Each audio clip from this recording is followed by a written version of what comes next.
तो जैसा कि हमने पिछले वीडियो में बात की थी कर्क लगन वालों के लिए जो वक्री शनि का प्रभाव है उसके बारे में, और इस वीडियो में बात करेंगे अब लियो एसेंडेंट यानी सिंह लगन वालों के लिए। तो देखिए यहाँ पे सबसे पहले तो आपको जानकारी देंगे कि शनि अगले साल तक यानी 2023 तक कब कब कौन कौन सी राशि में जाएंगे, तो आपको सब क्लियर हो जाएगा और वक्री कब होंगे।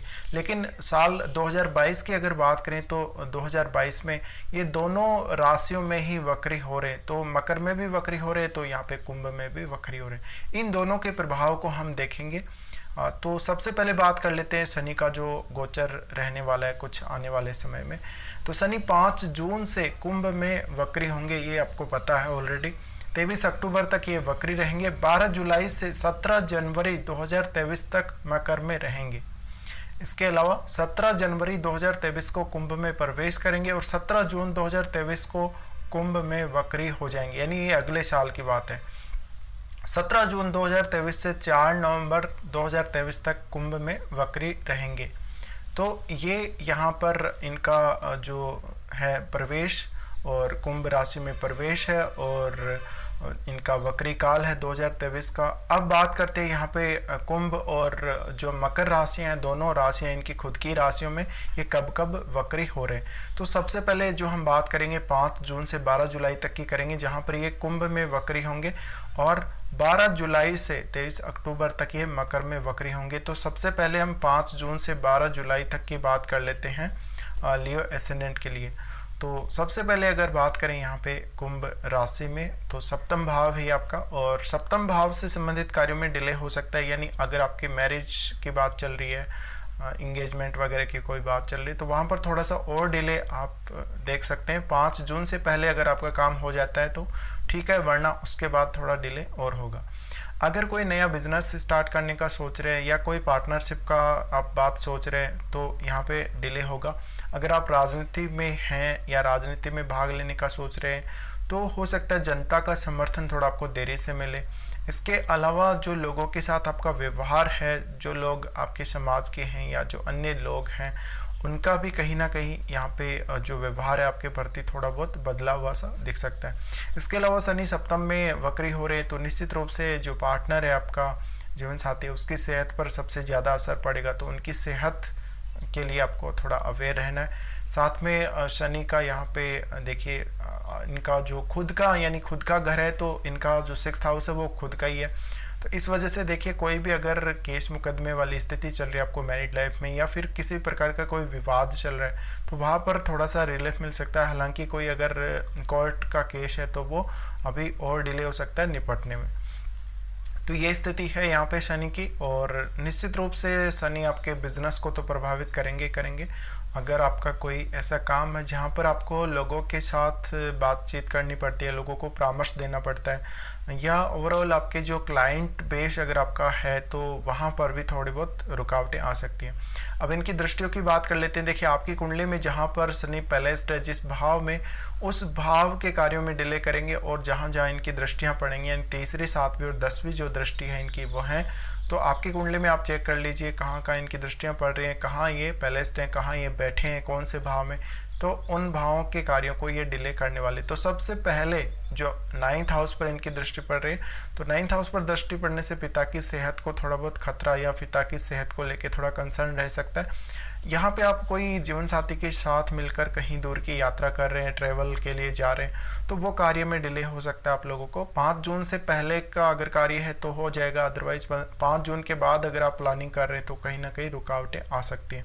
इसके अलावा जो स्टूडेंट हैं और जो उच्च शिक्षा से जुड़े हुए यूनिवर्सिटी या कहीं कॉलेज में कोई एडमिशन वगैरह का आपका काम है, तो वो डिले हो सकता है। इसके अलावा आपका जो भाग्य है, भाग्य देरी से साथ देगा या भाग्य का पूरा साथ नहीं मिलेगा।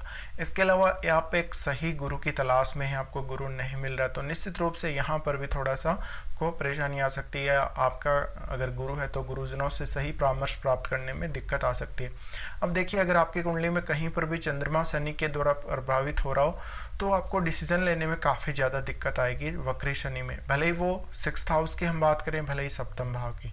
तो इनकी जो अगली दृष्टि पड़ रही है वो पड़ रही है आपकी लगन पे। लगन पे जब दृष्टि पड़ रही है तो ये आपके जीवन साथी की सेहत के साथ साथ आपकी खुद की सेहत पर भी असर डालेंगे।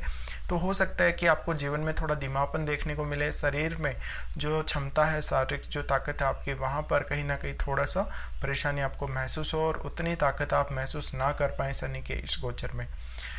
तो शनि जब लगन पे दृष्टि डाल रहे तो आध्यात्मिक प्रवृत्ति और अकेलेपन जैसी जो स्थितियां हैं उनसे ये अवगत करवाते व्यक्ति को, और थोड़ा सा कठिन समय भी दिखाते, तो ये भी आपको देखना होगा। इसके अलावा देखिए शनि है तो निश्चित रूप से आपको आत्मनिर्भरता की तरफ लेकर जाएंगे। आपको कुछ कष्टों वाला जो समय है, थोड़ा सा ऐसा समय दिखा सकते जहाँ पर आपको थोड़ी परेशानी में ये डालेंगे, बट वो परेशानी आपको इसलिए दे रहे कि आपको यहाँ पे आप एक मैच्योर पर्सन बन जाए, एक मैच्योरिटी आप में आ जाए।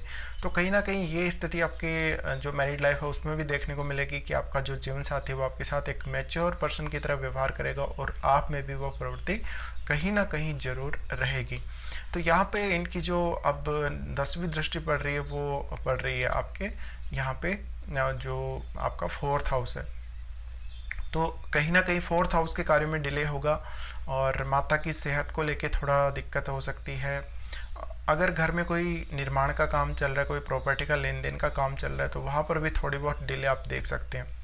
तो ये बात थी, हमने शनि के कुंभ वाले गोचर की बात करी। अब बात करते हैं मकर वाले गोचर की। तो मकर वाला गोचर यानी 12 जुलाई से 23 अक्टूबर तक का वक्री गोचर, इसकी हम बात कर रहे हैं। तो इसकी अगर आप बात करोगे तो देखिए यहाँ पे शनि 6th हाउस में है, और 6th में जब वक्री होंगे तो निश्चित ही आपके 6th हाउस से रिलेटेड कार्यों में काफ़ी ज़्यादा परेशानी आ सकती है, बहुत ज़्यादा डिले हो सकता है। तो देखिए आप अगर कहीं से पैसे उधार लेते हैं, किसी से लेन देन करते हैं, तो हो सकता है आप समय पर किसी को पैसा ना चुका पाएँ, और यहाँ पे जो शनि का प्रभाव है कहीं ना कहीं आपको ज़्यादा देखने को मिलेगा। 6th हाउस है तो यहाँ पर अच्छा प्रभाव ही देखने को मिलेगा, बट यहाँ पे काफ़ी ज़्यादा डिले कर सकते हैं ये। तो आपको अपना रूटीन सही से रखना है, आपको अपने हेल्थ का पूरा ध्यान रखना है, कोई ऐसी बीमारी ना हो आपको जो असाध्य हो, या फिर आपको शत्रु परेशान कर रहे हैं, या फिर ऐसा कोई केस मुकदमा किसी के साथ आपका चल रहा है, तो उसमें थोड़ा देरी हो सकती है। अब एक बात यहाँ पर सबसे बड़ी ये है और सबसे इम्पोर्टेंट भी है कि 2020 में लगभग 24 जनवरी 2020 को शनि मकर में आए थे, और तब आप पीछे जाएं थोड़ा सा और देखें कि कौन कौन से कार्य आपने स्टार्ट किए थे। कुछ कार्य स्टार्ट किए होंगे, तो उन कार्यों पर फिर से फोकस करने के लिए यहाँ पर आपको पीछे ले जा सकते हैं शनि। तो उन कार्यों को पूरा करने के लिए भी आपको आगे लेकर आ सकते। तो हो सकता है कुछ पहले की परियोजनाएं, कुछ योजनाएं आपकी ऐसी रही होंगी जो आपने बीच में ही छोड़ दी और पूरी नहीं की, तो उन कार्यों की तरफ भी शनि लेकर जाएंगे। इसके अलावा देखिए आप जहाँ भी काम कर रहे हैं वहाँ पर थोड़ा कठोरता का वातावरण देखने को मिलेगा। थोड़ा सा हम कह सकते हैं थोड़ा सा जो एक प्रतिबंध लगता है व्यक्ति के ऊपर कहीं ना कहीं, तो वो आपको देखने को मिलेगा। शनि का जो 6th हाउस का इसी तरह का प्रभाव रहता है, और आपको ज़्यादातर समय आपको अपने जो प्रोफेशनल करियर है उसको देना पड़ सकता है, आपके काम को आपको ज़्यादा समय देना पड़ सकता है। तो 6th हाउस में इनका ऐसा ही प्रभाव है। इसके अलावा शनि का जो प्रभाव है 6th हाउस को लेके कहीं ना कहीं आपके जो ननिहाल पक्ष के साथ संबंध है वो थोड़े से शिथिल पड़ सकते हैं। तो ये इनका प्रभाव है यहाँ पे। और अब इनकी अगर दृष्टियों की बात करेंगे तो सबसे पहले इनकी जो दृष्टि पड़ रही है, तीसरी दृष्टि इनकी आपके अष्टम भाव पे पड़ रही है। तो अष्टम भाव से संबंधित कार्यों में डिले करेंगे तो निश्चित ही अगर आपको कोई दुर्घटना या चोट लगने जैसी स्थिति आती है तो उसमें बचाव हो जाएगा। अगर आपको पैतृक संपत्ति का कोई मामला चल रहा है तो पैतृक संपत्ति के मामले में हो सकता है थोड़ा देरी हो जाए। अगर कोई केस मुकदमा चल रहा है तो उसमें थोड़ी देरी हो जाए, और आपके इन-लॉज के साथ भी आपका जो व्यवहार है थोड़ा सा बदल जाएगा, कहीं ना कहीं थोड़ी तनातनी भी महसूस हो सकती है। तो अपना व्यवहार बिल्कुल भी ना बिगाड़े। और यहाँ पर जो अगर आपको कोई फाइनेंशियल गेन होना है या कोई प्रॉपर्टी का गेन होना है तो वो भी हो सकता है, बट उसमें भी थोड़ा डिले देखने को मिलेगा। अब जो लोग रिसर्च से जुड़ा हुआ काम कर रहे हैं, जो अष्टम भाव से जुड़ा हुआ काम कर रहे हैं, उनके कार्यों में भी यहाँ पे थोड़ी बहुत रुकावट जरूर आ सकती है। अब शनि यहाँ से जो 7वीं दृष्टि डाल रहे हैं वो आपके 12वें घर पे डाल रहे हैं। तो 12वें घर पे डालने से कहीं ना कहीं थोड़ा बहुत खर्चों पे कंट्रोल कर सकते हो आप लोग। इसके अलावा देखिए यहाँ पर जब दृष्टि डाल रहे तो जो लोग कलाकार हैं, जो लोग आर्टिस्ट हैं, उनके काम को प्रभावित करेंगे, उनका काम धीमे हो जाएगा। और यहाँ पे थोड़ा बहुत मैरिड लाइफ को भी प्रभावित जरूर करने वाले हैं, 12वें घर को प्रभावित करेंगे। तो इसके अलावा आपका अगर कोई फ़ॉरेन के टूर है, फ़ॉरेन से कोई आपको गेन होने वाला है, कोई बहुत बड़ा लाभ होने वाला है, फ़ॉरेन आप जाने वाले हैं या फ़ॉरेन से आने वाले हैं, तो उन कार्यों में कहीं ना कहीं थोड़ा बहुत व्यवधान आपको ज़रूर देखने को मिलेगा। इसके अलावा जो लोग किसी भी प्रकार का मान लीजिए ऐसा काम कर रहे हैं, कोई ऐसा जॉब कर रहे हैं जो फ़ॉरेन से रिलेटेड है या जो ऑनलाइन काम इस प्रकार का है जो कि विशेषकर आपका फ़ॉरेन से संबंध है जिसके द्वारा, तो वहाँ पर भी थोड़ा व्यवधान आप देखेंगे।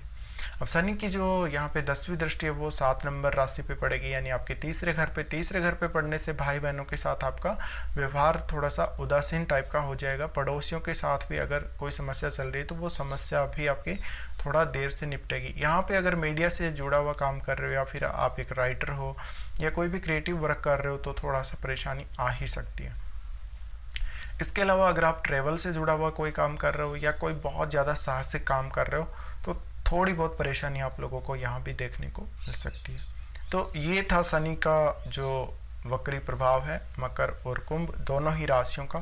तो फिलहाल इस वीडियो को देखने के लिए आप लोगों का धन्यवाद।